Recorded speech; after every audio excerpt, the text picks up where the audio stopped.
Bismillahirrahmanirrahim. Jadi makin ditekan, makin yakin sama Allah. Makin banyak masalah, makin yakin sama Allah. Makin berserah kepada Allah. Kok bisa kayak gitu?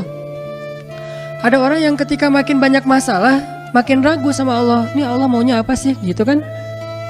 Ketika makin banyak masalah, makin kayak mempertanyakan takdir dan ketentuan Allah. Kenapa kok saya yang ngalamin ini? Kenapa saya dari dulu gak selesai-selesai masalahnya? Kenapa justru setelah saya berhijrah malah banyak masalah? Kenapa para sahabat sebaliknya? Makin dikasih ujian, makin wa ma zadahum illa imanan wa taslima. Gak bertambah kecuali iman dan kepasrahan. Jadi dikasih ujian malah makin yakin sama Allah, bukan makin ragu. Misalnya dia ganti nih model transaksi dagangnya, bisnisnya. Yang tadi mungkin syubhat atau haram, sekarang dia pakai model transaksi bisnis yang halal aja deh, yang aman-aman aja. Gara-gara transaksi yang halal malah banyak masalah.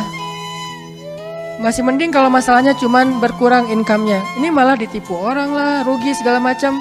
Mulai mempertanyakan, nih bener nggak ya saya ngambil jalan yang syariat segala macam, kok malah makin susah nih kelihatannya.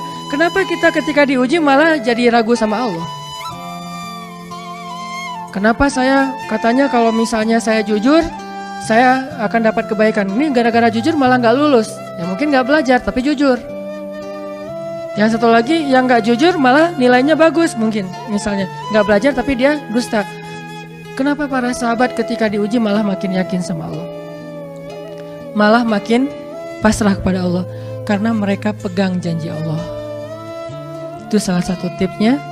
Kalau kita pengen tetap woles pas menghadapi kesulitan, pegang janji Allah.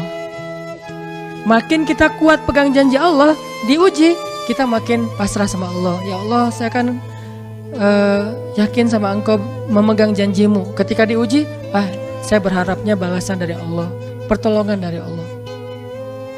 Kayak yang pernah saya sampaikan dulu, kalau kita dapat musibah, yakinlah kepada janji Allah. Siapa yang membaca doa yang diajarkan Nabi, nanti Allah akan ngasih ganti yang lebih baik gitu kan ya. Allahumma ajurni fi musibati wa khluf li khairam minha. Ya Allah, beri saya pahala dalam musibah ini, beri saya ganti yang lebih baik darinya. Kalau kita pegang banget dengan janji Allah lewat doa ini, kita ketika dapat musibah, setidaknya nggak akan panik habis-habisan. Nggak akan putus asa dalam menunggu pertolongan Allah. Setidaknya, kalau nggak bisa woles-woles amat, nggak bisa tenang-tenang amat, minimal nggak panik habis berlebihan. Kalau musibahnya, musibah kematian, nggak bikin kita meratapi kematian. Kenapa? Kita pegang janji Allah SWT.